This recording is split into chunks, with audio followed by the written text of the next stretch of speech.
آپ کو پتہ ہے اللہ کے نبی نے ہی کہا تھا جب وہ اسامہ بن زید آئے نا، بنو مخزوم غالباً قبیلہ تھا، اس کی عورتیں چوری کر لی تھی، شی واز ہیبیچول تھیف، تو آ کے انہوں نے اللہ کے غصے میں آ گئے اور کہا کہ تم سے پچھلی قومیں اس لیے تباہ کی گئیں کہ ان کے عمراء اور ان کے لیڈرز کو ایمنسٹی یعنی مل جاتی تھی، چھوڑ دیا جاتا تھا، اور ان کے کمزور لوگوں پہ حد نافذ جاتی تھی. ایون وہ عمر خطاب کے دور میں آپ سے سبحان اللہ، عمر بن العاص گورنر ہے، ان کا بیٹا ایک جو سے ریس لگا رہا ہے، اور جب اس نے ریس لگائی تو بیسکلی دا جو کڈ وان، اور اس کے ان کے ہم کے بیٹے نے ڈنڈے لے کے اس کو مارا کہ تم اسے کیوں جیتے ہو، بچے تھے ٹھیک ہے، جو بچہ تھا اس باپ کے پاس گیا، باپ سیدھا مدینہ آ گیا عمر بن خطاب کو.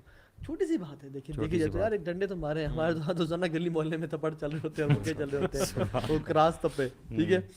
عمر بن خطاب نے عمر بن العاص کو، یار اللہ، یہ صحابی جلیل بلایا مدینہ اپنی اولاد کے ساتھ، اور سارا کیس سنا اور جو کے حق میں فیصلہ دیا، اور کہا بیٹے کو جس طرح اس نے تمہیں مارا ہے اس کو مارو، مارا. اب عمر الخطاب نے کہا کہ بیٹے کو کہ آپ باپ کو ہی مارو. اس نے سوال کیا کہ باپ کو کیوں، مجھے تو اس نے مارا. کہتے نہیں کیونکہ اس نے اپنے باپ کے نام پہ تمہیں مارا ہے کہ میرا باپ گورنر ہے، تاکہ مجھے سمجھ آئے. اینڈ جو نے وہی پروکلیمڈ کہ یار جسٹس تو یہ، اور پھر انہیں یعنی مارا. سبحان اللہ. اینڈ عمر بن خطاب نے کہا، وہ اسٹیٹمنٹ کی کہ how can you enslave a man who was born free.